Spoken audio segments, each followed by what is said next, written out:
All right, it is 8:30. I'm going to call the meeting to order. Please rise for the Pledge of Allegiance.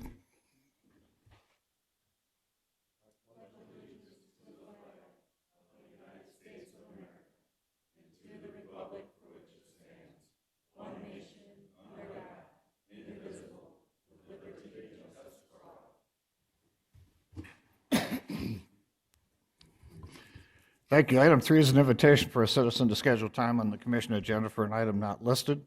Anyone wanting to speak during this agenda item must sign in prior to the start of the meeting. Any requested action items must be scheduled for a future meeting date, and I don't see anybody here. Item 4 is approval of the agenda. Is there a motion to approve? Second. Motion been made and seconded. Any comments on the agenda? Any changes to the agenda? Hearing none. All those in favor say aye. Aye. Aye. Opposed, nay. Motion carries. Item 8 is the consent agenda. We have approval of the minutes, approval of travel requests, approval of personnel action notices, approval of cellular authorizations, and approval of the human services report. Is there a motion to approve? So moved. Second. Motion made, seconded. Any comments on any of the consent agenda items? There's the one travel request that I handed out this morning for Misty Moser for the annual Weed and Pest Conference. I think there was a wrong date on the one in the packet, so this one that I handed out this morning replaces that. Duly noted. Any other comments? Hearing none, we'll call the roll. Pierce. Aye. Boersma. Aye. Krogman. Aye. Jensen. Aye. Bartley. Aye. Motion carries. Item 6 is routine business. Item A is approval of the claims. Is there a motion to approve? So moved. Second. Motion been made and seconded. Any comments on the claims? I had a couple of questions, and I did talk to Brian before we started, but I just wanted to be sure I was understanding this right. That payloader that's in there, that's $200 and some thousand, that's the matter we talked about in October? Yeah, it was late September, early October, we approved the purchase of the new loader in 2019 for the expenditure to come out in 2020, and that was budgeted. Okay. And then the 89,000, I think you told me that was for the, Bridges south on 77, as they're continuing to work, we'll continue to see bills coming in on that. I just hadn't been sure which project that was. Yep. And there was an $18,000 item that was in there with winter? Yep, winter equipment blades, we bought some snow plow cutting edges for our trucks, and that's just a purchase we make once a year. And that was in the 2020 budget also? Yes. Thank you. Yep. Okay.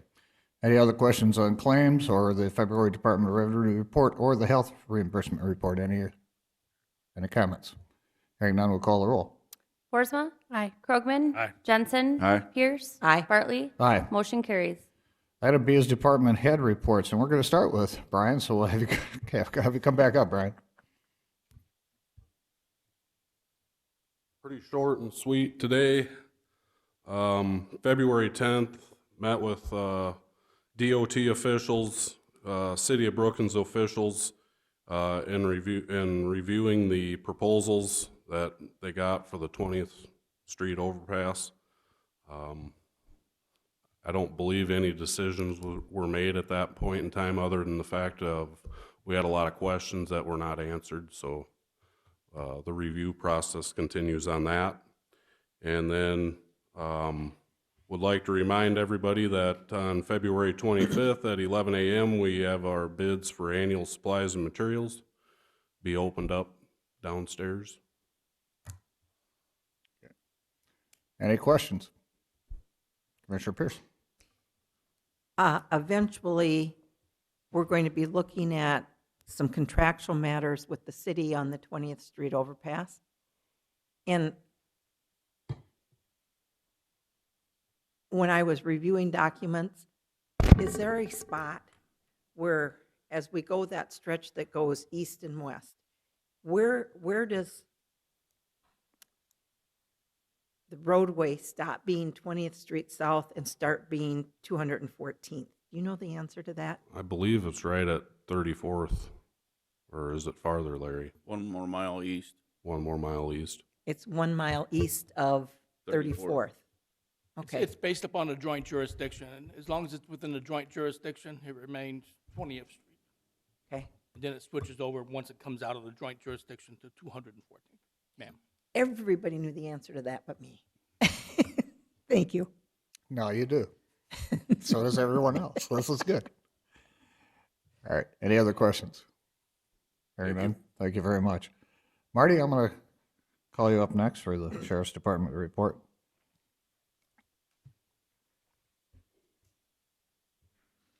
I too will try to be quick because I want to spend money. Or I don't want to spend money, but anyway. This report, the detention center report was done on Friday, and at that time we had 41. The good news is I got 36 this morning. Bad news is that the state's attorney probably load me up tomorrow. So. Got to smile at him. Okay. Anyway, 24/7 remains to stay busy. PBTs are 37. UAs are at 68, have a total of 133 on the 24/7 program. Other than that, kind of a tough weekend for the deputies. They had a grain person pass away in a grain bin yesterday at Elkton, and then there was a person passed away in Volga that the Dr. Heeb wants to do an autopsy on. And so it was kind of tough for the guys this weekend. The biggest thing is that we had a meeting with the court judges on February 5th, and they would like to start Monday through Friday scanning and 8 to 5. And of course, when I was over there, I was going, this should be okay. It shouldn't cost us a lot. Well, you put a pencil to it, it's going to be some extra money because the problem we got is that we got scheduled court. You know, every week we get a schedule for court. However, there's other courts that pop up in between the scheduling court. So it's hard to put my court security person on that door all the time because he's got to be in court. So probably gonna, and the judges said it was okay, I could man it with the correctional officers. So I'm probably gonna have to run at least 2 part-time correctional officers Monday through Friday. On Monday, I'm gonna have to have more than one on there on Mondays to get everybody for magistrate court and stuff. So, you know, at a quick pencil, you know, it's going to be about $38,000 more to run this a year. Now, in that $38,000, I may be able, you know, that's not including the Mondays off. You know, there's some Mondays that are holidays, and you know, I'll try to use individuals that, you know, absorb that kind of in while they're working, correctional officers, but just, and then we got a problem with the doors. Is that I didn't well, maybe I shouldn't. There's problems with the doors, and I know that we got. I haven't had a chance to talk to Stacy a lot about this, but Sean was with us that day, and Stacy was at the doctor. So then I didn't tell her about the meeting right away, so it's not all her fault. But she needed to go to the doctor because she got good news. But anyway,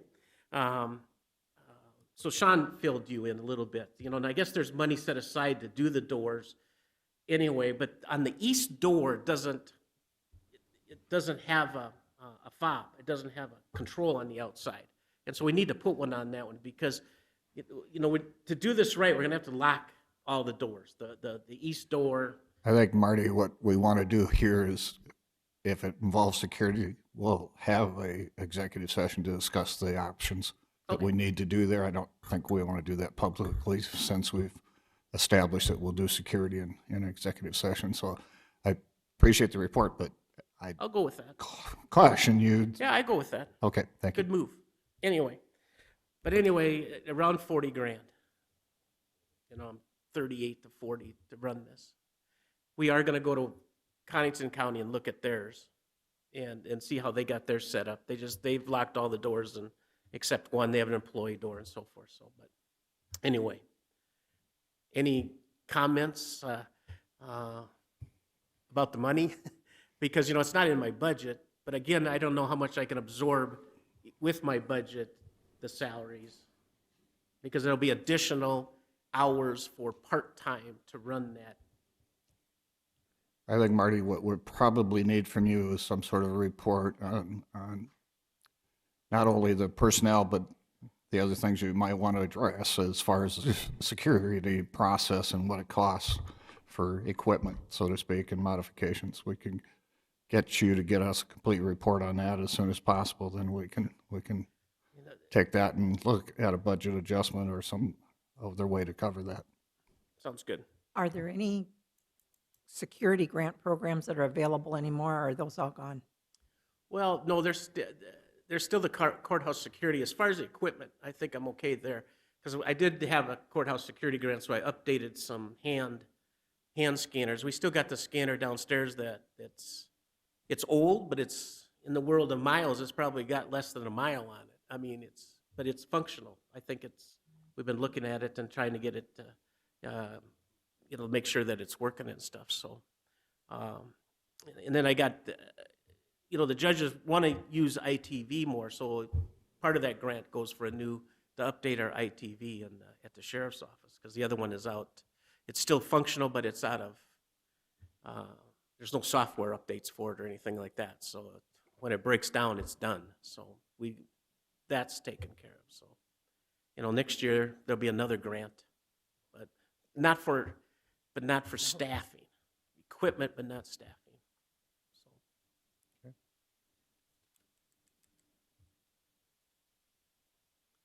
Any other questions? I don't know. I don't have a target date. It's like yesterday they want to start this, but I didn't give them a target date. And I told them I had to run it by you guys first. Would the security equipment, Stacy, would that come somewhat out of the building fund or something? The Courthouse? equipment could not. The building fund is for, improvements to the building itself. So if we were to do some upgrades to this overall security system at the building, I think that could come out of the building fund. But equipment could not, no. I mean, things that are physically attached to the building, yes. But Marty and I need to sit down and visit with that and kind of come up with a plan. Okay. Any other questions or No, comments? you want have something for next meeting then, for an As executive? soon as you want to have it ready for us, we'll schedule it. Okay. Thank you. All right. Thank you. All right, I'm going to move on to Mr. Hill, and would you like to do your briefing at the same time? Thank you. Bob Hill with our Emergency Management 2020 briefing and his report.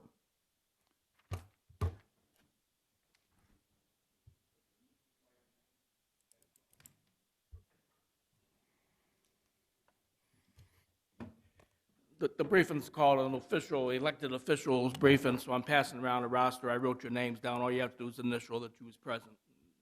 Then I file that and send that for proof that we had to. We'll go ahead and start with that, and then we'll back off into the actual department head report. For 2020, the elected officials briefing, the same briefing that you're getting is the same one that I give all the small towns out, and I will be giving the Township and Towns Board on March 5th. Basically, Brookings County had 2 FEMA declarations in 2019. We had 4440, which was severe winter storm, snowstorm, and flooding from March 13 to April 26. In that one, we got authorized public assistance.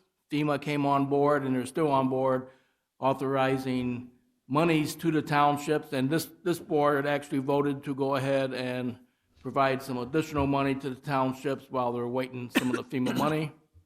And then the second one is 4469. That was from September 9 to September 26. This was severe storms, tornadoes, and flooding. Of course, in Brookings County, that would be the flooding portion. And there we got public assistance, which once again is for the roads in a selected area. And then that also brought in public assistance, which allows FEMA to assist our homeowners and business owners in the county. And in the handout on the very last page, it depends on how you look at it though, FEMA has put $515,918.63 into Brookings County through the individual assistance. I'm sorry, I said public, through the individual assistance. This is money that's going to homeowners and business owners throughout the county. We don't have any numbers on the public assistance yet. That's still coming down the line. The response and recovery flow chart, when I go out to the county, this is the one with the, go down the one with the blue lines, right there. This is when I discuss it to especially the small towns, all disasters start locally, long before the county gets involved. It's the local citizens that have to be out there. They're the ones fighting the floodwaters or getting the trees off their homes and everything. And then they would go to the municipal government, such as Public Works or local fire departments, to assist them. And out in the county, basically, the local fire departments in an area is one of our first responders that assist us. And then it would move up to the local government, such as a municipal government, if you're out in a small town with its own municipal government. And then if you don't, then it goes to the county government. The local government has to do a declaration of disaster. They send that up to the county, then the county would review it and also do a disaster declaration. And then we would send that on up to the state of South Dakota.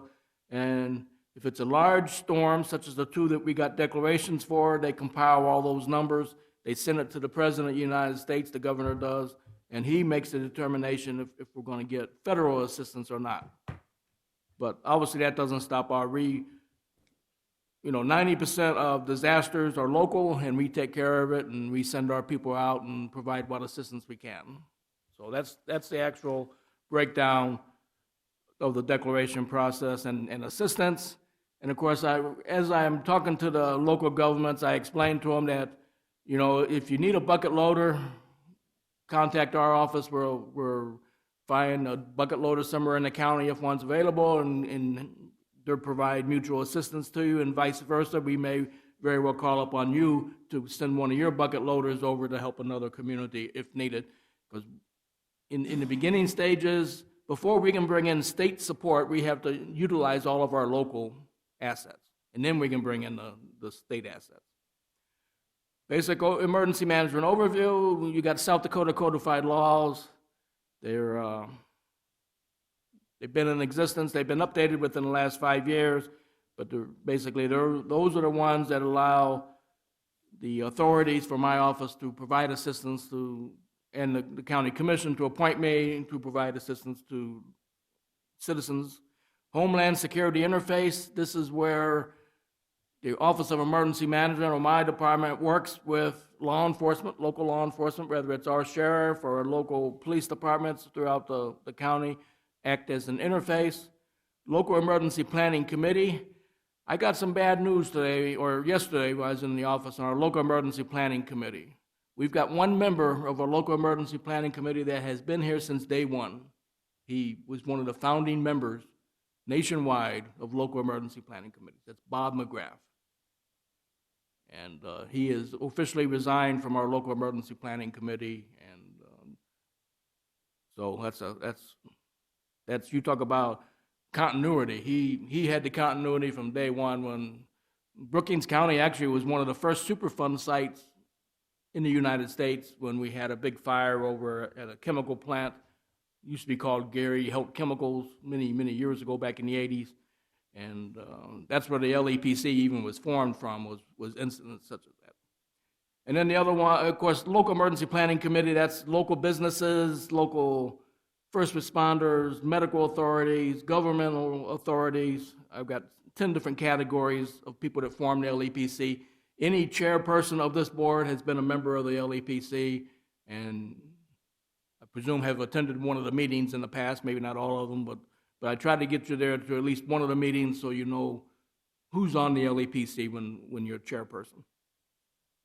And then the Local Emergency Operations Plan, that'll be coming back to this board later in the year, but that's our set of plans, and this is really only a guide on what we're going to do in an emergency. Emergencies are so broad.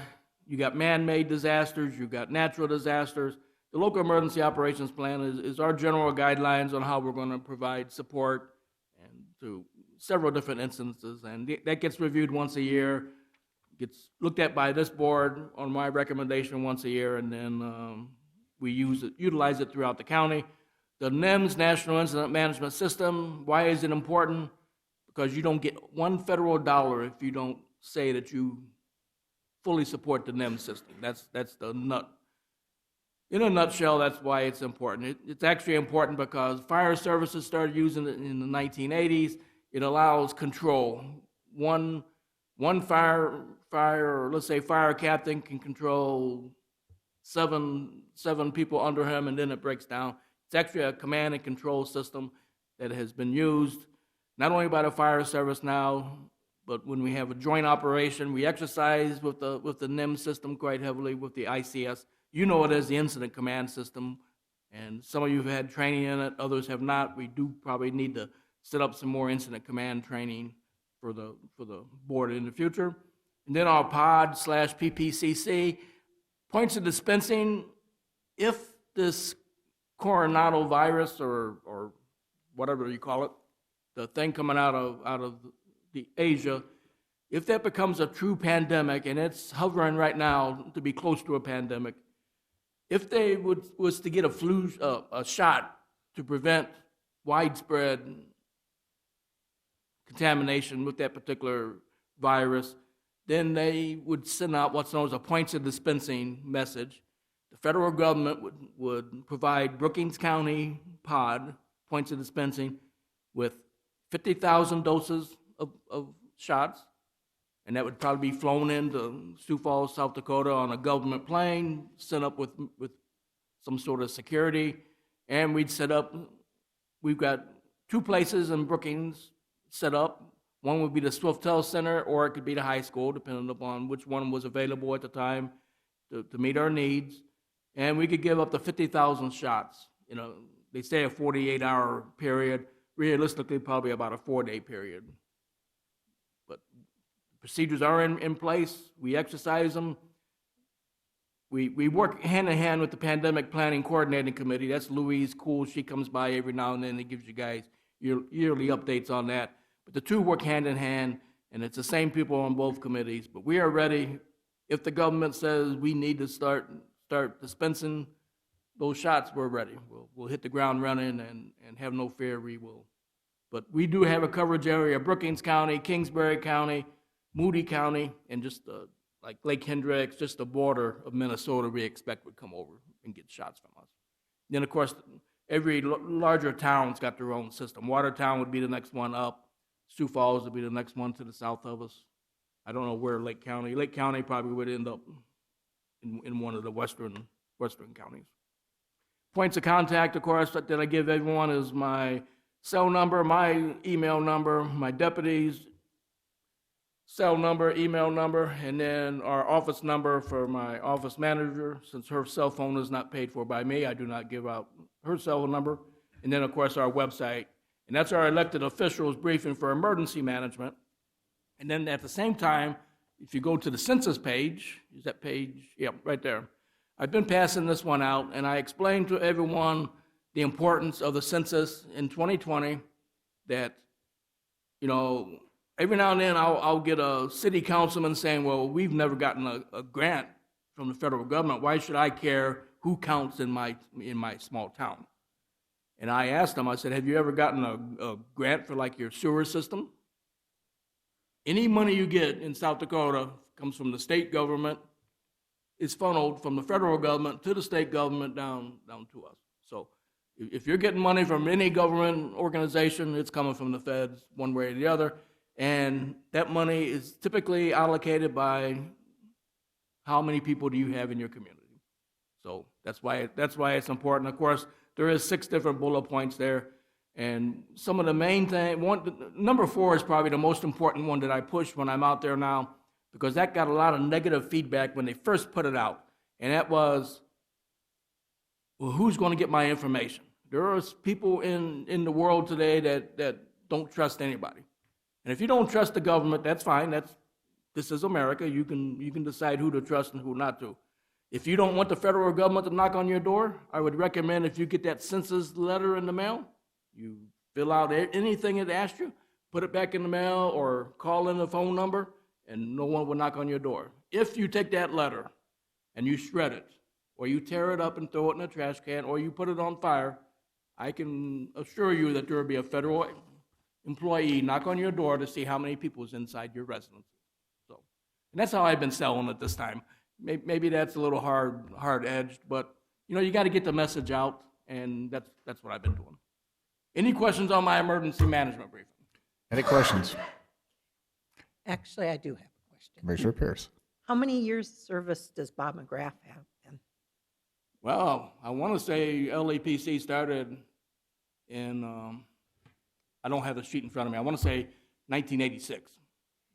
But I can get you the exact dates because I know exactly when it was And formed. I just wonder, like with our employees where we're doing the little certificate thing, Mr. McGrath has put in lots of hours for the county as a volunteer. And if we would maybe want to invite him to come in and give him a certificate as he retires, just throw that out for I'd be happy to do that since he graduated from Austin High School a year ahead of me. Well, thank you, ma'am. I'll take that off my list on my Need to throw director's that report in. now. No. Yes, I'll work on it. I'll get the exact years, and we'll see what we can do, ma'am. Thank you for that. Okay, now I'm back to my director's report, if it pleases the chair. does. February 4th, we did have a zoning meeting. I'm just full of bad news today. At the February 4th zoning meeting, our chairperson, Kimberly Ilinkovich, resigned as chairperson. She's moving on in life, and we wish her well, and I thanked her on behalf of the Brookings County Commission for the great job she's done for us, but that also means we have to find a new member now. We do plan on holding an election in March to fill the position. Typically, my vice chair would move up, but due to circumstances, he prefers not to, so we're gonna advertise on the next agenda for the LEPs, for the Planning Commission, that we are going to hold elections in March for a new chairperson. Next up, February 4th, all of my staff attended the pipeline safety program at the Swiftel Center. February 5th, we had a subcommittee meeting to discuss census advertising. And during that time, it was decided that the county's advertising budget, which is currently a $1,000 budget, is going to go into some social media ads focused on the small towns in the community. And we moved some circles around, and we're going to do the best we can. If it gets to be more than what my budget is, of course, I'll inform the board fully and see if we can't move some money around in my county development budget. And if I can't, I'll just have to come back and request more funding. February 8 and 9, I manned the Brookings County Home Show booth, or the Brookings Home Show booth. That was quite well. We during the time of flood, people say, well, don't you just waste your time for 2 days there? And this time I would have to say no. There was so much discussion on the flooding. People was interested. The local emergency planning committee pays for the booth. And I do have a big county map showing all the hazardous material sites in the county, but it was more focused this time on flooding because of the experiences from 2019 that I would have to say I was pretty busy, especially on the first day. Second day, we had a slight snowstorm, so we had a little less numbers through, but it still surprised you how many people walked through even on the snow day.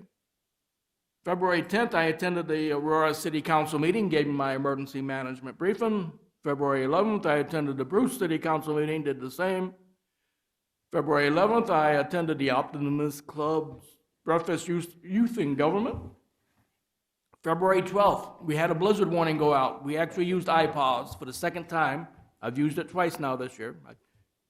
I had it on my list every time to tell Commissioner Pierce that I used iPaws back, but for some reason, I don't always talk too fast and go right by it.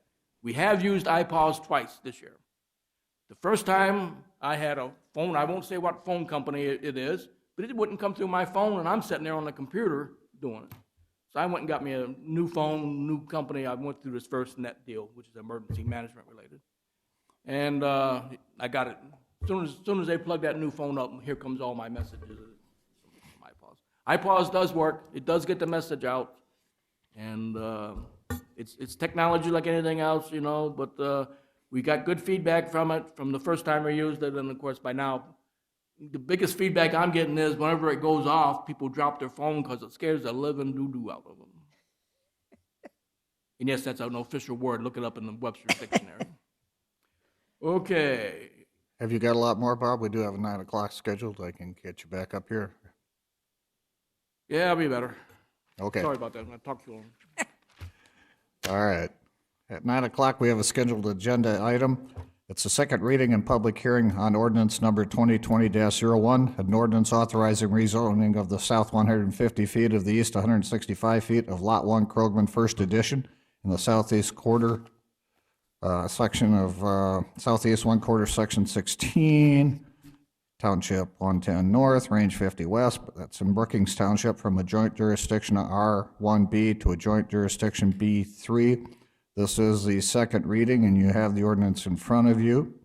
So we're going to move on to action to approve that ordinance of number 2020-01, an ordinance authorizing rezoning of section 150 feet of east 165 feet of Lot 1 Krogman First Edition in the southeast quarter of section 16, Township 110 North, Range 50 West, Brookings Township, from a joint jurisdiction R1B to a joint jurisdiction B3. Is there a motion to approve? So moved. Is there a second? Second. Motion been made and seconded. And at this point in time, I'm going to open the public hearing. Is there anybody in the public who would like to address this second reading of this ordinance? Hearing none, I'll close the public hearing and ask for board comments and a report if we need one. Any comments? Any comments from the board? If not, we'll call the roll. Krogman? Aye. Jensen? Aye. Pierce? Aye. Boersma? Aye. Bartley? Aye. Motion carries. Thank you. Mr. Hill, you're back on tap. Thank you. Yeah, I don't have very much more, but we'll keep plugging away. February 13th, we had the PPCC pod meeting, and we're planning on a full-scale exercise in October to give a limited amount of flu shots. We're not going to do it at South Dakota State University this time. We are planning on doing it at the Swift Health Center if it's available, and we'll give a set number of actual flu shots to members of the public to exercise that pod portion of the plan that we was discussing earlier. February 20th, there's a local emergency planning committee meeting scheduled over at 3 p.m. The RSVP time was yesterday at 5 p.m. I'm sure if someone needs to go, all they have to do is contact me, and I would get them in touch with 3 p.m. to see. Being at 3 p.m., there is some security precautions we got to go through, but we did advertise it out in far enough advance, and there are procedures for the public to attend if they wanted the RSVP in the proper manner. February 20th, we also have a census meeting scheduled. The census meeting starts 30 minutes before the LAPC meeting, so I will be about 15 minutes into the census meeting. I'll let them know. I'll be able to help them, and then I'll have to leave the census meeting and run over to the LAPC meeting because I got Richard and Ray Lynn going to Sioux Falls in the travel request. Today there was a thing, FEMA's putting on a class about that individual assistance in Sioux Falls on the 20th. Starts at 2 p.m., so they need to be down in Sioux Falls attending that training session. So I want to send them down there. I want to do the LAPC meeting. I'll do part of the census meeting. Of course, we got other representation on the census committee that I'll be able to get the information from and carry on. February 29th to March 3rd, I will be out of state. I do plan on attending the NACO Board of Directors meeting. I'll be on annual vacation for all functions. March 5th, I will be attending the Towns and Township meeting at the BCOAC to give the same brief and basic, probably a shortened version, but the same version that we had today. March 9th, I'm giving the City of Elkton's emergency management briefing. On March 1st, I am trying to get, or March 2nd, I'm trying to get Richard over to White. We have to see what happens with the township, with his local township meeting. If not, we'll get White plugged in there. White and Sinai is the two that I'm missing. I got cyanide scheduled, and then we'll get white and then Bushnell scheduled. Homeland Security grant applications ended as of Friday, and that's all I have. Any questions? Any questions? Thank you, Mr. Hill. You're welcome. Let's move to Misty. Let's you lead a report. I don't have anything for you today. Thank you. All right, thank you. Then we're going to go on to where we got Vicki's next.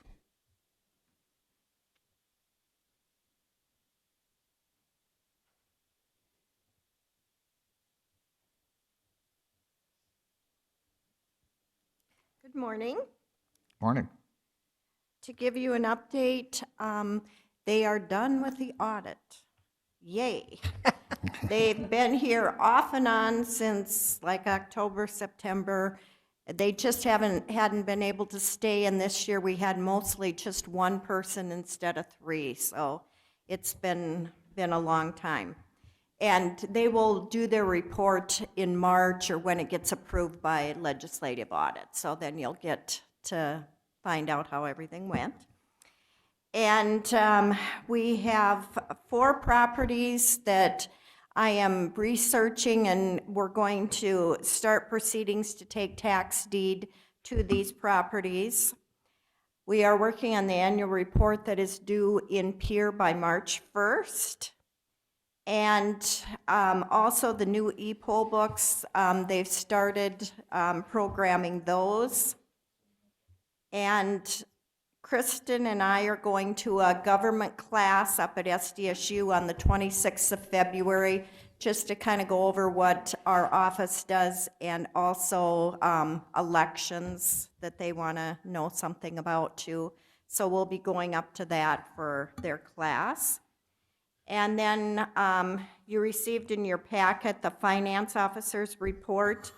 And one change is the auditor's account with the treasurer, the be it noted item. That is not included in there because we have to, we're waiting for Encode to get back to us because they have to make some changes from the end of the year journal entries and that. So when that gets done, that'll be presented in the March.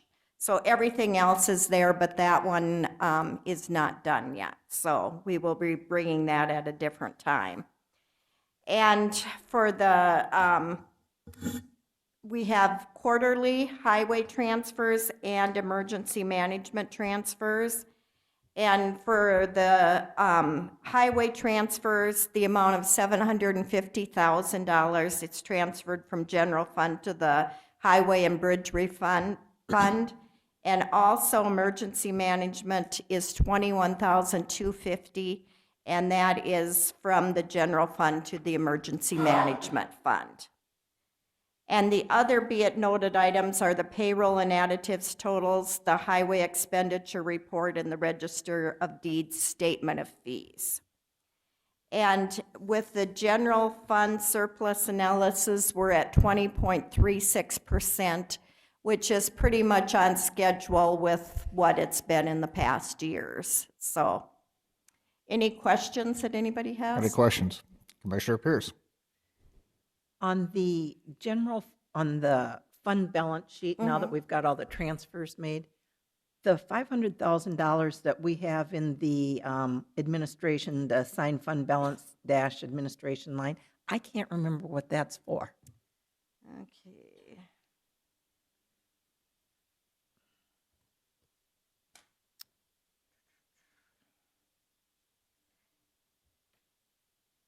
I'm just trying to think too. I may have to look back at that. Do you remember that, Stacy? No, I don't. It's, for some reason, the parking lot is coming to mind, but I just don't think that that's been something that the board has taken action to undesignate. And our share wouldn't be 500,000 anyway on that, right? No. I just didn't know why we had that much. Let me just double check. You know, and it could have gone back farther. If it goes back further, it may have been 500,000 was the price for between the for the BCOAC. That amount is there's something with that too. I don't know. We'd have to go back and look. Let me just double check that, and I'll bring it to you next time. Thank you. Okay. Any other questions? Any other questions? Nope. Thank you. We'll Thanks. take action on your other two in a moment here, but let's go to Mike with the Veterans Report.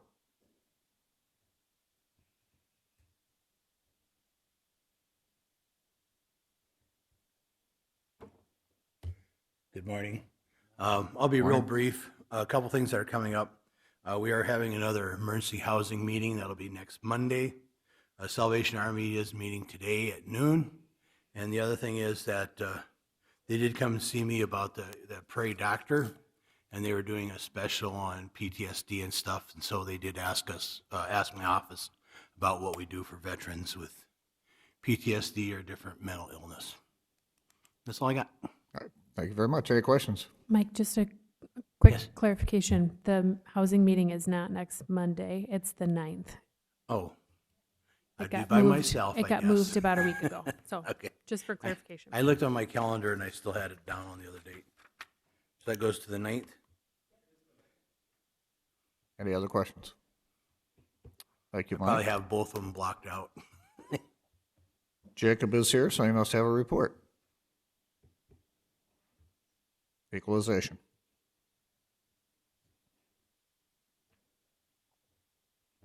Just a quick one here. If you own property in Brookings County, you probably got your notice in the mail on Friday. Came on a yellow sheet of paper. Some people probably got them over the weekend. Out-of-state people are getting them today. And that's because qualified pre-sort got the file done and complete and in the mail on Thursday of last week. So that means we're making all of the information that's available on the Beacon website go live for the 2020. We've been withholding the values, the parcel layer, the new images and the new sketches of the properties. I came in yesterday for a couple hours and worked with Beacon's IT department. We got the sketches, the images, and the values done, but they're still working today on the parcel layer and the housing characteristics. And that should be done, I think, by the end of today. That's all I had. Any questions? Seeing none. Thank you, Jacob. Thank you. Let's move quickly through the finance officer's report you've already had with the payroll additive noted, the highway expenditures report, and the register of deeds statement of fees collection. We need to take action on the following transfers as per budget appropriations for the first quarter of 2020. A is a general fund from 101-4-911-4294 to Highway Road and Bridge Fund 2013-371-0000 in the amount of $750,000. And B, from General Fund 101-4-911-4290 to Emergency Management Fund 226-3-371-000 in the amount of $21,250,000. Is there a motion to approve? Second. Motion been made and seconded. Any questions or comments? Hearing none, we'll call the roll. Jensen? Aye. Pierce? Aye. Boersma? Aye. Krogman? Aye. Bartley? Aye. Motion carries. It is almost 9:15, so we're going to start with our scheduled agenda item, which is an action to approve agreement number 20-02, an application for occupancy of right-of-way of county highways made by the city of Elkton and Elkton Township.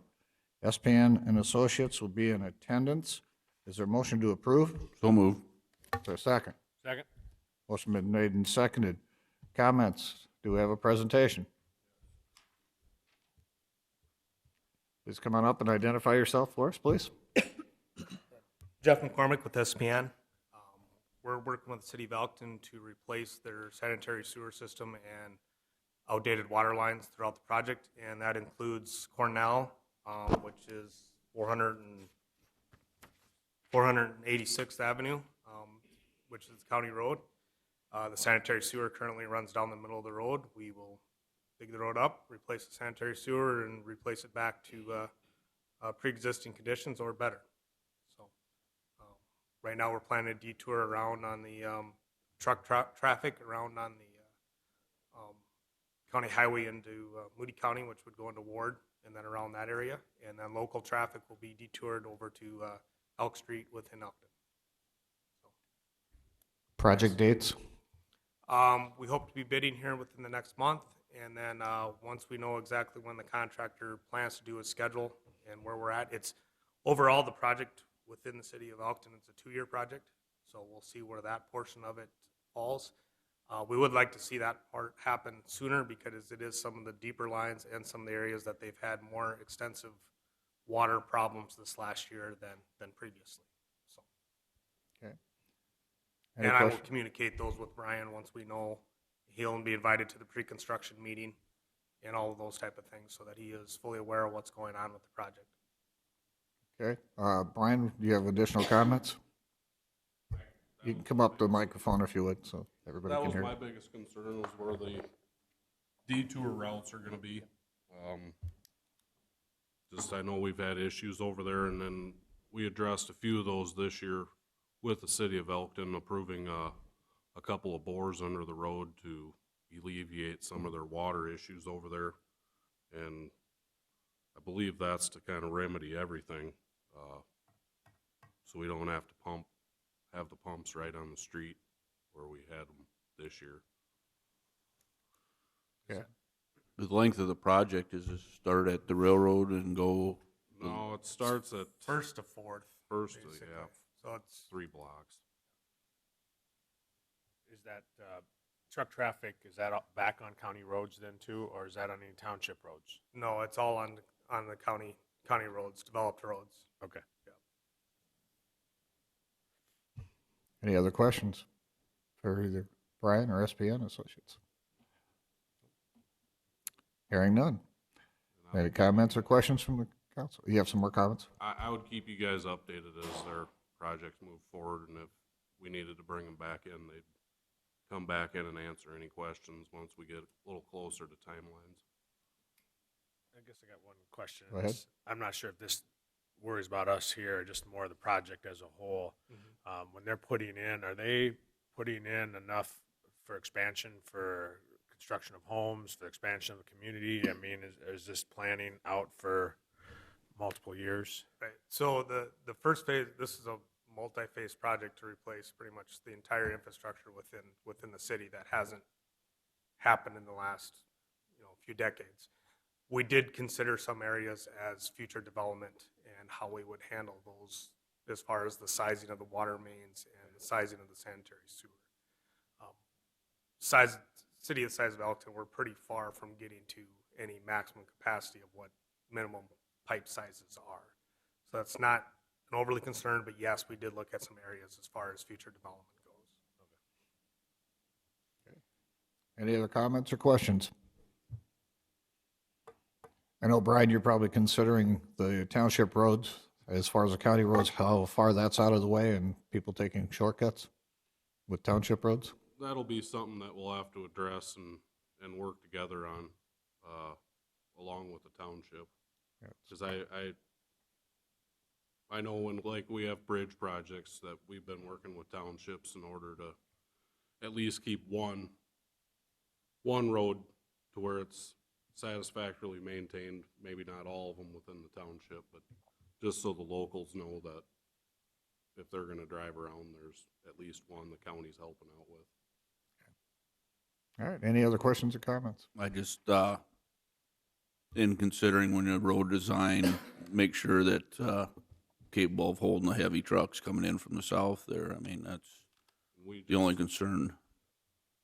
He kind of briefed me shortly here before the meeting. They've done the geotechnical stuff, and I agree. We kind of need to put what is there back. It's fabric, along with 8 inches of granular material and 4 inches of asphalt currently. Any other questions or comments? Any other testimony? Nope. If not, all those in favor say aye. Aye. Opposed, nay. Motion carries. Thank you. Thank you. Thank you. We are ready to go to regular business. Item 8 is regular business. Item A is an action to approve resolution number 20-04, a plat of Lot 10 in Block 1 in Paradise Point, addition in Government Lot 2, Section 22, Township 112 North, Range 47 West of the 5th Principal Meridian, Brookings County, South Dakota. Is there a motion to approve? So moved. Second? Motion been made and seconded. Any comments? Bob, any comments? Yes, sir. We heard the Brookings County Planning Commission heard both of the plats listed on the agenda on February 4th, 2020 regularly scheduled meeting, approved them unanimously and sent them to this board with a recommendation that you approve them also. Thank you. Any other comments or questions? Hearing none, we'll call the roll. Pierce. Boersma. Aye. Krogman. Aye. Jensen. Aye. Bartley. Aye. Motion carries. Thank you. Item B is an action to approve resolution number 20-05, a plat of lots 1 and 2, the Converse Edition, in the southeast quarter section of Section 6, Township 111 North, Range 52 West of the 5th Prime Meridian, Brookings County, South Dakota. Is there a motion to approve? So moved. Is there a second? Motion been made and seconded. Comments? Bob, any on this one? Same thing, heard it on February 4th, 2020, passed unanimously and sent to this board with a recommendation that you approve it. Any other questions or comments? Bob, quick question. Yes, sir. If somewhere, you got these 2 lots and they're planning out, and putting 34 acres or whatever, how long do they have to hold on to a new plat before they could plat out the building? Is it 2 years or a year? Like, for example, if somebody had, 40 acres and they put a house there and then they turn around and want to plat out 5 and make 35 acre and build another house, how long do they have to wait before that can happen? 10 years, sir. 10 years, okay. Yes, sir. Gotcha. Any other questions? Hearing none, we'll call the roll. Boersma. Aye. Krogman. Aye. Jensen. Aye. Pierce. Aye. Bartley. Aye. Motion carries. Item C is an action to approve resolution number 20-06, a resolution authorizing the purchase of corrugated metal pipe, bridge materials, and grader blades based on the price established through the County of Beadle, South Dakota bid process. Is there a motion to approve? So move. Second. Motion been made and seconded. Any comments? Brian, any comments? It's kind of the status quo. Beadle County's right next to True North Steel and Huron, and they do get the best price. Most of the time when we do order culverts, we order a significant amount that they do include the shipping on the cost of those culverts, so we do get the same price that they are getting. Okay. Any questions or comments? Hearing none, we'll call the roll. Krogman. Aye. Jensen. Aye. Pierce. Aye. Boersma. Aye. Bartley. Aye. Motion carries. Item D is an action to approve abatement number 20-14, an abatement application made by Lawrence Jensen for parcel number 02000-11048-322-00 in the amount of $181.70. Is there a motion to approve? So moved. Second. Motion been made and seconded. A report? Yep, what this one is a building that was collapsed due to snow load on March 15th of 2019. So the amount being abated is the taxes on that building from March 15th through the end of the year. Thank you. Any comments or questions? Just to clarify, this is not mine. It's not yours? No. Okay. That means you can vote. Okay. Any other comments? Hearing none, we'll call the roll. Jensen. Aye. Pierce. Aye. Boersma. Aye. Krogman. Aye. Bartley. Aye. Motion carries. Item E is an action to approve abatement number 20-17, an abatement application made by the City of Elkton for parcel number 34425-02200-004-00 in the amount of $675.78. Is there a motion to approve? So move. Second. Motion made and seconded. Any report on this one? This is property that the county took tax deed to, so prior to it being in the city of Elkton's name, it was in the county's name, which we are exempt to, so. All right. Any questions? Commissioner Pierce? Mr. Chair, would you just say the amount one more time? $655.78. Thank you. Did I say it wrong? I thought I heard it different, so that's why I just wanted to clarify. As printed, $655.78. Any other comments? So when was this assessed? 19? Yeah, this is for the 19 pay 20 assessment. So if we owned it before that, why was there even taxes on it? We took tax deed in 19, so From- it was assessed prior to that. So previously, okay. Yes. Gotcha. Any other comments or questions? Hearing none, we'll call the roll. Pierce. Aye. Boersma. Aye. Krogman. Aye. Jensen. Aye. Bartley. Aye. Motion carries. Item F is an action to approve abatement number 20-19, an abatement application made by the City of Elkton for parcel number 34250-00300-021-00 in the amount of $60.77. Is there a motion to approve? So moved. Second. Motion been made and seconded. Any report on this one? This property, the City of Elkton took possession of on August 30th of 2019, so the $60.77 is calculated for the assessment from August 30th through the end of the year. Any questions? Any questions at all? Hearing none, we'll call the roll. Boersma, Aye. Krogman, Aye. Jensen, Aye. Pierce, Aye. Bartley, Aye. motion carries. Item G is an action to approve abatement number 20-20, an abatement application made by the City of Elkton for parcel number 34250-00300-023-00 in the amount of $54.90. Is there a motion to approve? So move. Is there a second? Motion been made and seconded. Any comments? This property is actually adjoining to the previous abatement request, so it's the same story. Any other comments or questions? Hearing none, we'll call the roll. Krogman, Aye. Jensen, Aye. Pierce, Aye. Boersma, Aye. Bartley, Aye. motion carries. Item H is an action to approve abatement number 20-21, an abatement application made by Karen Baumberger for parcel number 11025-11252-061-25 in the amount of $867.44. Is there a motion to approve? Is So moved. there a second? Second. Motion been made and seconded. Comments? This is a cabin on Lake Ponset. It was severely damaged by flooding. The foundation was almost entirely caved in. So they hired somebody to tear the cabin down and haul it out of there on July 1st of 2019. So that amount is for taxes from July 1st through the end of the year. Okay. Any questions or comments? Hearing none, we'll call the roll. Jensen, Aye. Pierce, Aye. Boersma, Aye. Krogman, Aye. Bartley, Aye. motion carries. Item I is an action to approve agreement number 20-03, an application for occupancy of right-of-way of county highways made by Ronald Langner in Aurora Township. Is there a motion to approve? So move. Is there a second? Motion been made and seconded. Any comments or report on this one? Tile line, is working with the neighbors. I've talked to him about what he's gonna case it in. I think it's an all right project. Okay. Any other questions or comments? Hearing none, we'll call the roll. Pierce, Aye. Boersma, Aye. Krogman, Aye. Jensen, Aye. Bartley, Aye. motion carries. Item J is an action to approve an automatic supplement for the Sheriff's Office. General Ledger number 101-4-211-4340, receipt number 490902 in the amount of $30,500. $30,500. Second. Motion been made and seconded. Any comments on this one? This was reimbursement from our insurance for a patrol vehicle that had been totaled. Any other comments or questions? Hearing none, we'll call the roll. Boersma, Aye. Krogman, Aye. Jensen, Aye. Pierce, Aye. Bartley, Aye. motion carries. Item K is an action to approve the appointment of Dr. Richard Heeb to a one-year term as Brookings County Coroner and to appoint the sheriff, assistant sheriff, and all sheriff deputies as deputy coroners in Brookings County. Is there a motion to approve? So move. Second.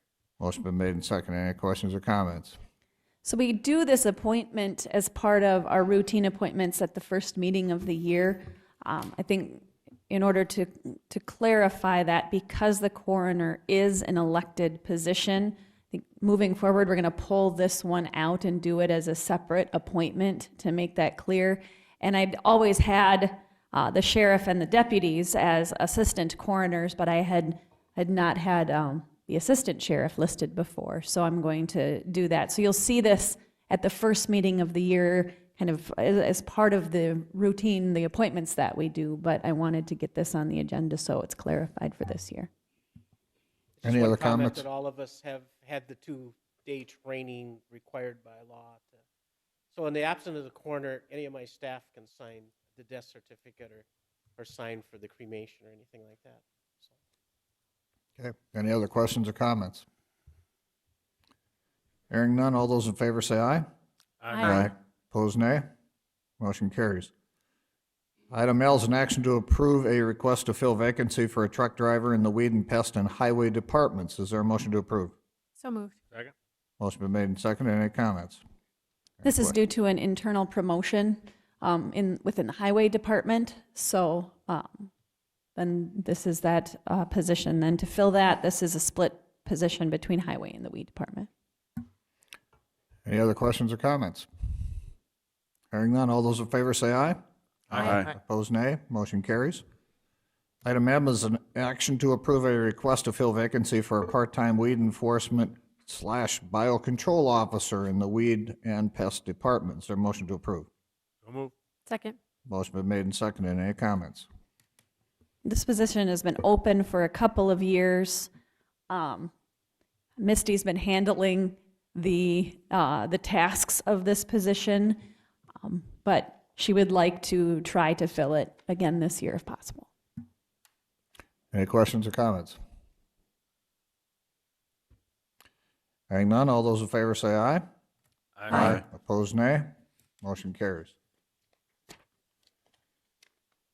Item N is an action to approve a request to fill a vacancy for 3 seasonal ATV drivers in the Western Weed and Pest Department. I'll get that right yet.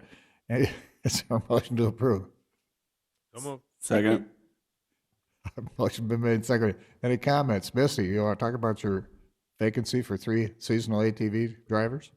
Yes, I will. I had 2 of my guys that we had, one we had for 4 years, the other one we had for 3 years. They had continued on in their life. They've got to retire from the weed department. So now we're looking at hiring new ATV drivers, and hopefully we can keep them for 3-4 years. Also, it depends on their schedules and their lifestyles. All right, any other comments or questions? Hearing none, all those in favor say aye. Aye. Opposed, nay. Motion carries. Item O is an action to declare a quasar camera as surplus property to be destroyed. Is there a motion to approve? So moved. Second. Motion been made and seconded. Any comments on this camera be destroyed? Hearing none. All those in favor say aye. Aye. Opposed, nay. Motion carries. Item 9 is the Commission Department Director's Report. Stacy? I had a number of things that I had paper clipped together that I handed out this morning. The surplus cash analysis information starting off the new year with the January information. Vicki had already mentioned that we ended January at 20.36%, which it looks like it's probably about right at average, maybe a little slightly below average, though, for where we are typically for January. The other thing I handed out was the agenda for the Brookings County Conservation District meeting. They're actually meeting a little bit differently. This next meeting is next Thursday, the 27th at 11:30 at the NRCS conference room.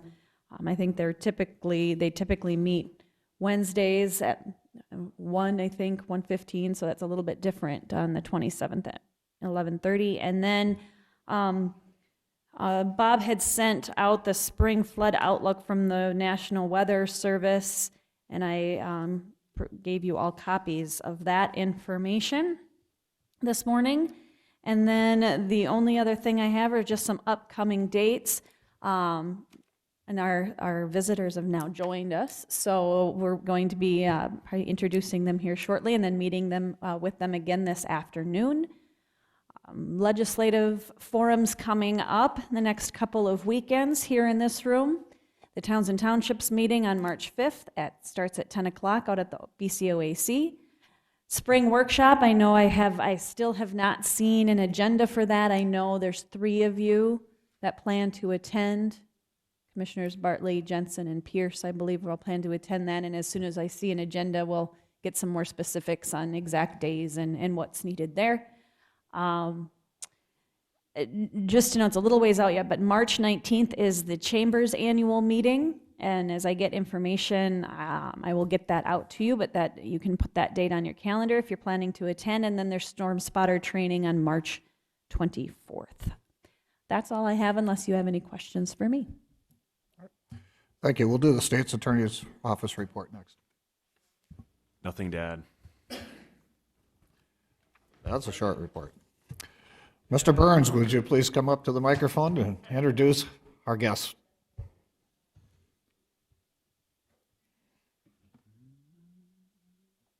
I apologize for the interruption. Traveling with me today is a delegation of open world delegates from Russia. Open World is an arm of the United States Congress. It was created following the breakup of the USSR. And it was created largely to promote free enterprise and democracy among the citizens of the former republics of the USSR. So the program goes back to the Bush administration, then the first Bush administration, and is carried forward in time. I serve as chairperson of the South Dakota World Affairs Council, and this is the 6th time that we have hosted an open world delegation in the city of Brookings. And this is the 3rd delegation from Russia that we have hosted. The theme of the delegates' visit this year, and there are 5 delegates and 1 facilitator and an interpreter, so a group of 7 altogether. But their theme is business and entrepreneurship and innovation. So during the course of the week, we started on Monday meeting with the Brookings Economic Development Corporation. We met with Research Park at SDSU, and we met with the Brookings Chamber of Commerce. Today was dedicated to city and county government officials and what role the city and county governments play in promoting economic development within the community. On Wednesday, we will meet with university administrators and researchers and the role the university plays. On Thursday, we will visit with Daktronics and Prairie Aquatech to look at just what industry has developed within our community and hear their story on their origin and subsequent development. And then Friday, we will meet with various persons that will discuss different revenue or funding mechanisms available in the United States for supporting entrepreneurship and economic development. We're delighted that you have opened your door to their visit. They do have 2 interpreters with them, so they will be interpreting your words as your meeting progresses. We'll also have the opportunity during the day to visit more with Stacy and perhaps one or more of you during the day. So we're very, very thankful for your participation and cooperation. Thank you. Mr. Burns, would you like to introduce your guests? I will ask one of our interpreters to introduce the guests. That would be fine. Understand that we're just about the end of our meeting, so we don't have a lot, so we'll take the introductions. You want to make the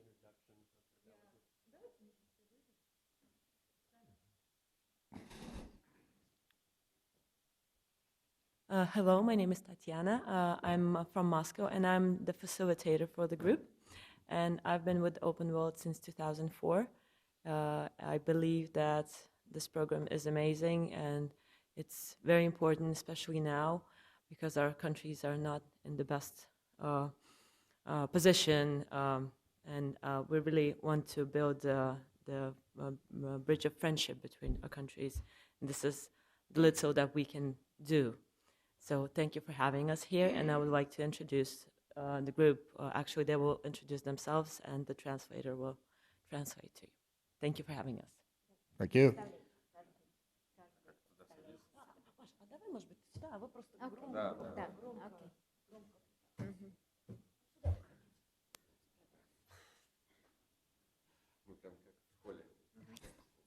Меня зовут Улаев Анатолий, я из России, из города Волгоград, в прошлом это название Сталинград.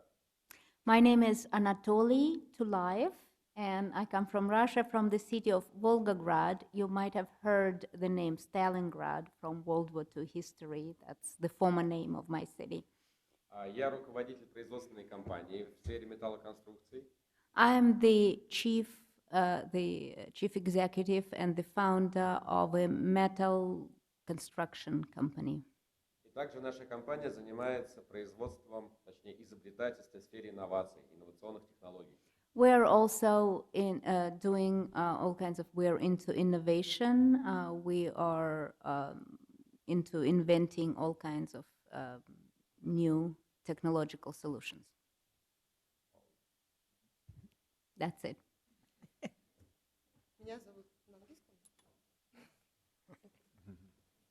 Hello, my name is Olesya Ushakova. I'm from Siberia, Krasnoyarsk. And here I'm a leader of a company. It's called Taste of Tiger. And we produced jams, sweets, herbal teas from local products. And I believe that with the help of our products, we give people a chance from different parts of the world to travel to unbelievable Siberia. And we try to sell it around the world, and that's all. Thank you.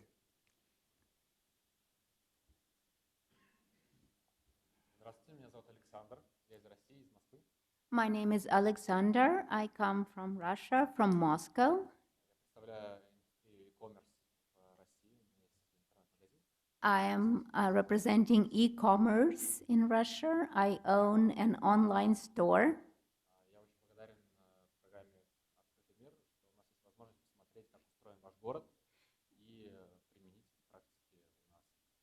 I'm very grateful to the Open World program for bringing us here and allowing to see how your city functions and then to implement some ideas at our local level.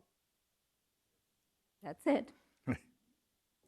Здравствуйте, меня зовут Вардан Газазян, я врач-стоматолог. My name is Vardan Gazasyan, and I'm a doctor, I'm a dentist. У меня 4 клиники, в моей компании работают 40 врачей. I own 4 dental clinics with a staff of 40 dentists. Среди них есть один профессор. One of them is a PhD researcher in dentistry. 8 кандидатов наук. 8 masters. Well, in Russia there's 2 levels of PhD, so 8 more PhDs. В прошлом году поликлиника управляемого президента заключила с нами договор, и мы стали базой для повышения квалификации докторов. Last year we signed a contract with the government, and we will be used as a continuous education base for the doctors, for the Moscow dentists. Это дает также возможность нашим врачам стать экспертами в судебных делах.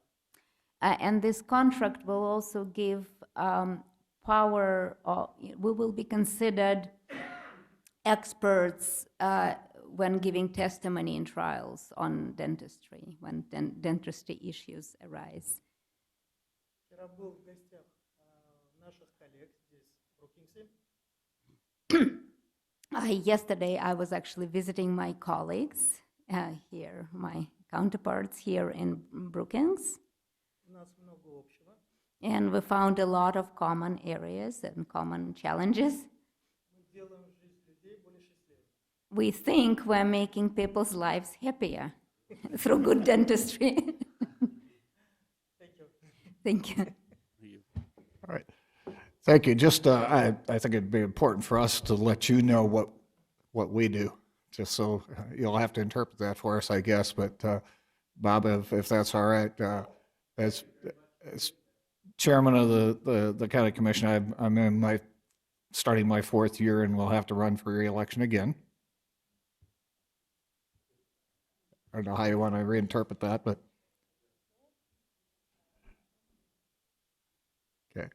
All right. And I run a hearing aid business here in town. It's a South Dakota licensed. I know I'm an entrepreneur myself. I had an optical business that I sold last year after 38 years. So we'll go just right down the line here. Commissioner Jensen.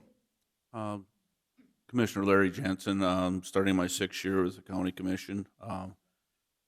Was with the county highway department for 23 years. Now I'm a county commissioner and I have a cow-calf operation. All right, my name is Ryan Krogman. I'm on my 8th year as a commissioner, and I've been in selling real estate, broker, in the last 23 years. Commissioner Angela Boersma. I'm in my 2nd year as a county commissioner. And my day job is as an architect. I own an architectural firm here in town.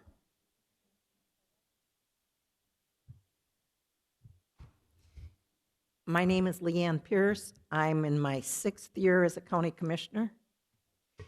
And I'm a lawyer. I served as a judge for 22 years, and my husband and I own a law office. Thank you. I think it would also be interesting to introduce our staff up here that work so hard for us. So we'll start with Stacy.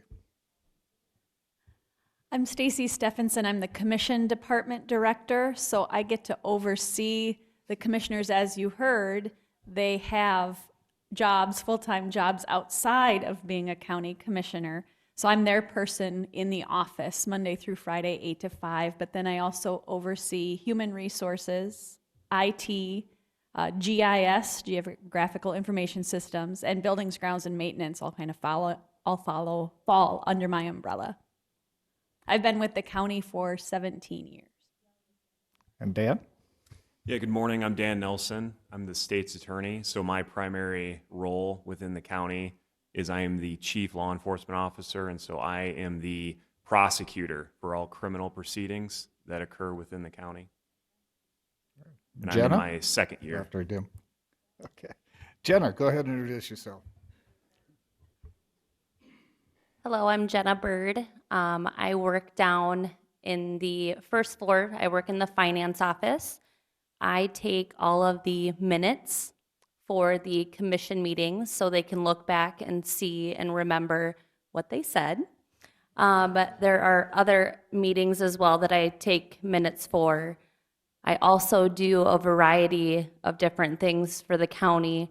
I do all the liquor license for the county, and do motor vehicles, property taxes, and just a bunch of other small things. So, And as you can see, we have a lot of department heads over here, so quickly I'll go through the department heads. My name is Brian Gusted. I oversee the maintenance on the Brookings County Highway System, approximately around 400 miles. Plow the snow, pave the asphalt, chip seal the roads. Hi, I'm Marty Stanwick. I'm the county sheriff, and I'm an officer of the courts and also maintain the county jail, provide law enforcement services for the county. We have 875 square miles of patrol. We also are responsible for law enforcement in 4 communities in the county, and we provide those services. So, welcome. Hi, I'm Vicki Buseth, and I'm the finance officer. And we collect all the property taxes, and we therefore apportion them out to the schools in the cities and the townships. We do all the motor vehicles for all of the vehicles throughout the county. We do all of the bookkeeping of the county, pay the bills, do the payroll, that type of thing. And Jenna is in our office, and we take minutes and keep all of the books for the commission. Hi, I'm Misty Moser. I'm the Weed and Pest Supervisor. My job, excuse me, my job is to control noxious weeds in the right-of-ways of the ditches. Noxious weeds. I believe I'm going on my 9th year with the county. Good morning. My name's Bob Hill. I'm the County Development Director. I do planning, zoning, drainage, and emergency management. I've been here for 21 years. And welcome. I think we'd be remiss if we didn't introduce our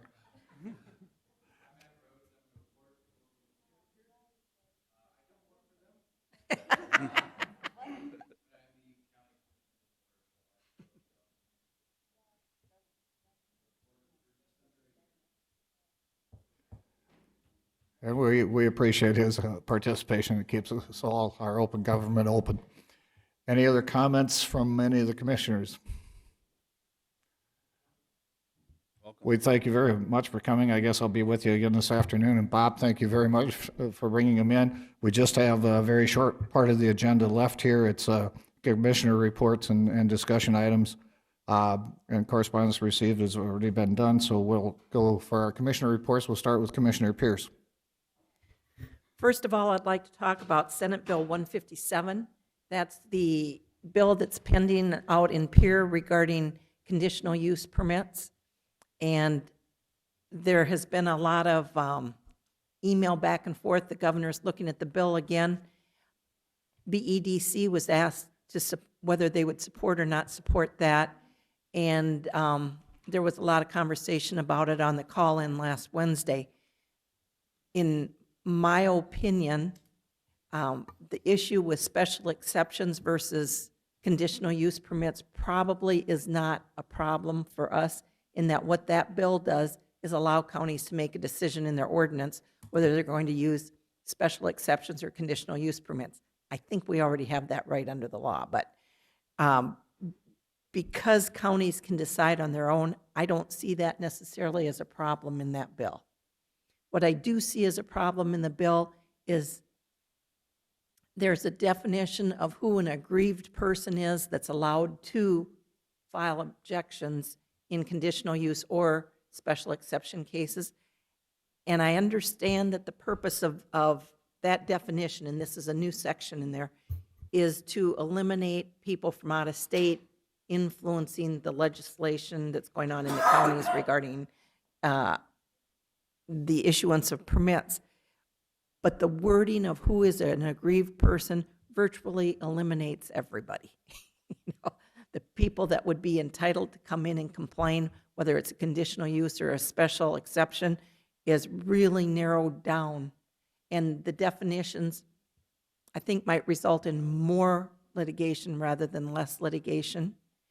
The other thing that I had a problem with the way the bill is written, and I did respond to the BEDC email and said, these are the concerns that I've got. I'm not speaking as a commission because we haven't come to any consensus. This is just my personal opinion. In that bill, in South Dakota law right now, if a zoning officer does something that a citizen objects to, they can file an appeal to the Board of Adjustments within a reasonable period of time. The statute in 157 is being changed to say you have 14 days to file that appeal. Now, if you have something that is a special exception and no notices were given to anybody that the zoning officer was going to be issuing a permit for that special exception, how would anybody know within 14 days that they should file an appeal? Or even in a conditional use process, if you're out of town on vacation and so you didn't get your notice yet, and people do take 2-week vacations, you lose all of your rights to object if you didn't see that the time period's too small. I don't have a problem myself with them changing it from a reasonable period of time to a period of time, but not 14 days. That's just not long enough to do an appeal. There are a few other things that need to be cleaned up. As a whole, in my opinion, I don't think that Senate Bill 157 is detrimental to Brookings County. I hope we are never going to decide to eliminate conditional use permits and go with special exceptions, but that'll be something that'll be determined ongoing as we look at ordinances. So, anybody have any questions about Senate Bill 157? So when I am asked, what does the county commission think about Senate Bill 157, how do you want me to respond?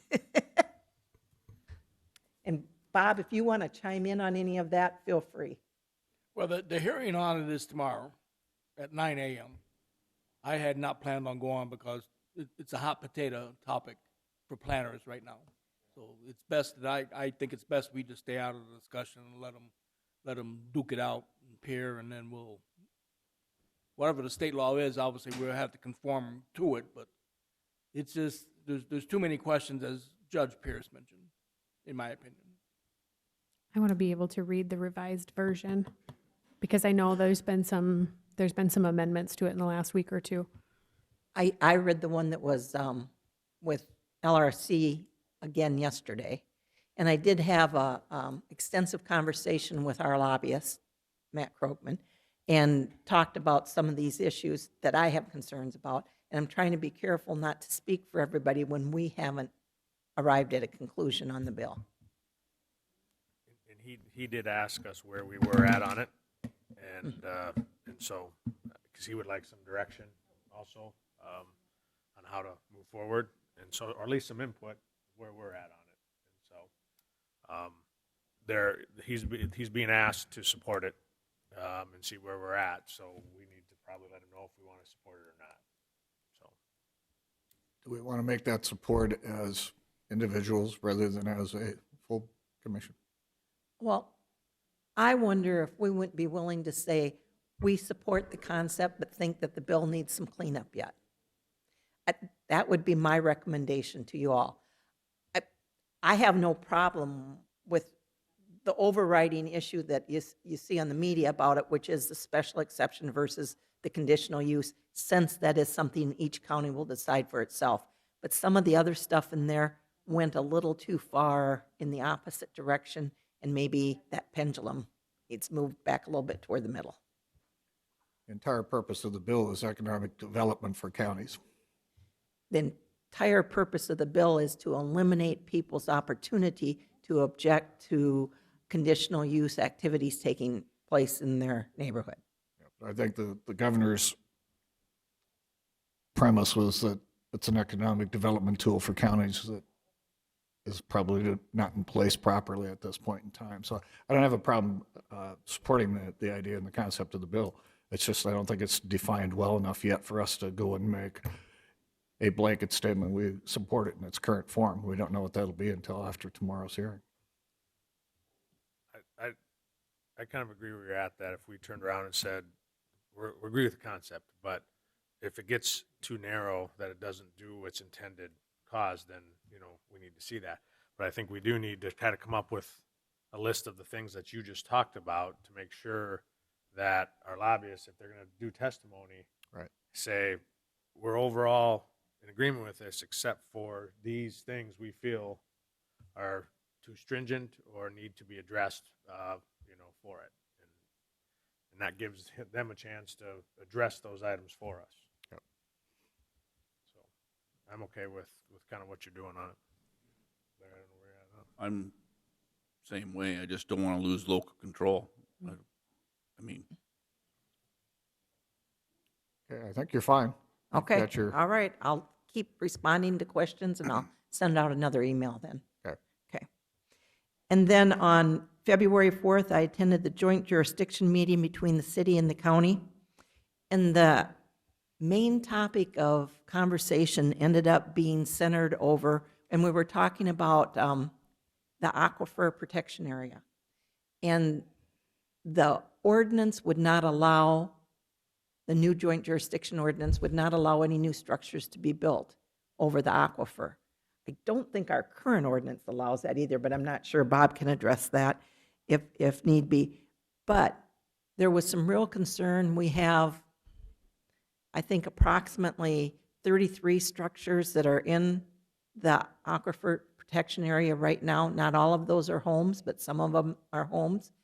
And what the proposed bill would do is say that if through an act of God, your home was destroyed, fire, flood, tornado, whatever, the way the bill is written, replacement of your home would be a conditional use as opposed to a permitted use, which means you would have to come in front of the Joint Jurisdiction Board and ask permission to rebuild your house. And our county planning and zoning board, I think, opposes that. That's how the direction that the conversation went that night. And I think that the county planning and zoning board thought that rebuilding your home, not enlarging it, but rebuilding your home ought to be a permitted use, so that you were entitled as a matter of right to build your home, rebuild your home if there was an act of God. And then there was some other conversation about what expansion, if any, you could put onto your house. If you want to build a porch on, can you do that? And that's still, the way we left it is that Luke Mueller is going to work with Mike Struck, and they're going to try to come back with some additional language changing that. And the third thing that was a little bit controversial was, what period of time would you have to rebuild if your house, is it 1 year and then you're done, or how long down the road? Did I summarize that, Bob? Yes, ma'am. Okay, so that's what we're working on right now on joint jurisdiction, is getting that part worked out. On February 5th, I attended the public affairs call-in with the lobbyists in different groups and worked through those bills, Senate Bill 157 being the major one for us. Attended the Joint Powers meeting on February 6th. And at that meeting, this is the year that the city will be chairing that group. And we had conversation. Everybody that served on Joint Powers knows there's only 4 voting members. If you have 1 voting member that doesn't attend, there's a problem. Okay? And if you have 2 that aren't there, you can't do any business. So I think the city is looking at changing the agreement that we have. And just like to know if anybody has any concerns about this. Right now, 2 city councilors get to vote, 2 county commissioners get to vote, and the city is considering changing it so that it would be 1 city councilor and the city manager that would be entitled to vote. And that way, that'd take care of some of the absenteeism issue. And I know we talked a lot about budget, but I didn't bring those numbers with me, and Stacy didn't touch on that. I don't know if Commissioner Bartley's going to touch on that when he gets to that. But our budget stuff looked pretty good this year. Is that a good analysis? But I didn't bring the number with me. Yes, we were under budget last year for 2019, and moving forward into this year, I mean, there's a little bit smaller project planned, but I think overall we'll be fine. And then looking to 2021, now that Paul has been in place, I think there's just some, lack of communication with the changeover with the new city manager, that we'll have some actual budget meetings prior to presenting the budget to the Joint Powers Board on exactly what we want to do and what we want to budget for this building for 2021. So we all have a better understanding of exactly what those numbers are and what they're for. And then on February 6th, I attended the public. Thank you. Thank you. I attended the public affairs meeting, and that meeting I discussed the real estate tax information. I want to thank Jacob and Vicki for putting all that information together, and how our taxes are distributed, and how we compute who pays how much. And it was interesting. That was very helpful to me, the information they gave me, and people enjoyed and had questions about it. On February 8th, I went to the home show and talked to Bob at our booth out at Swiftel. And again, Bob does a great job with that. And he was busy. It seemed like there were a lot of people at his booth when I was there. Attended on February 10th. The city has allocated some money to hire a consultant to look at the historic preservation ordinance and recommend some amendments to the ordinance, and to look at the whole issue of historic preservation in Brookings. And the public workshop was on the 10th, and I went to that. And then on the 12th, there was a focus group that I was invited, along with Commissioner Boersma, to attend, that dealt with the downtown historic preservation area. And so it'll be interesting to see what comes out of all of that. Went to the Optimist Youth in Government breakfast with the rest of you. Went to on February 14th, went to the BCOAC hospitality room. I think we maybe had 2 commissioners and 9 other people that attended, I think. We had some people from 4-H, and I think there were 8 volunteers that attended that. It was really nice. It was fun, but we didn't have a whole big group that came out for it. And then on the 15th, I was here for the legislative forum, and we had around 90 people that were here Saturday morning. It was really good turnout for the forum. That would be my report. Thank you. Commissioner Boersma. On February 4th, I sat in as an alternate for the Planning and Zoning meeting, which was fascinating and incredibly long. Sorry. So it was interesting, very interesting. On February 10th, I presented to Dr. Hager's political science local government class at SDSU and just talked about what the county commission does and different things related to county governance in general. February 12th, participated in the downtown focus group for the Historic Preservation Strategic Plan rewrite. So they typically do a 20-year window for preservation plans, and this rewrite aligns with the 20 years. The previous plan was 1999, I believe, authored through 2019, and so on the heels of the latest comp plan, then they do a kind of refresh of the historic preservation plan. So that downtown focus group was on the 12th. The 11th was Youth and Government Optimist Breakfast, and then met with Stacy regarding CMR and architecture contracts. And then last night was the Brookings Behavioral Health and Wellness Board meeting. That's it. Commissioner Krugman.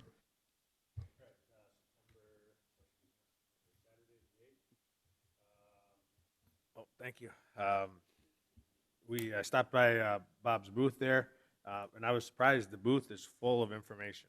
I mean, he has handouts and different things that if you have any question for anything for that, you should be able to find it, and you should be able to take it home with you and study it. And so, I appreciate you being out there, Bob, because, sometimes it is kind of boring, and you're kind of standing there, and you have all that information. And I know you were busy this time, but I know you've been out there before where you're not the hot table to be at or something. So, but I do appreciate being out there and handing out that information and meeting with the public and answering questions. So thank you for doing that for those 2 days.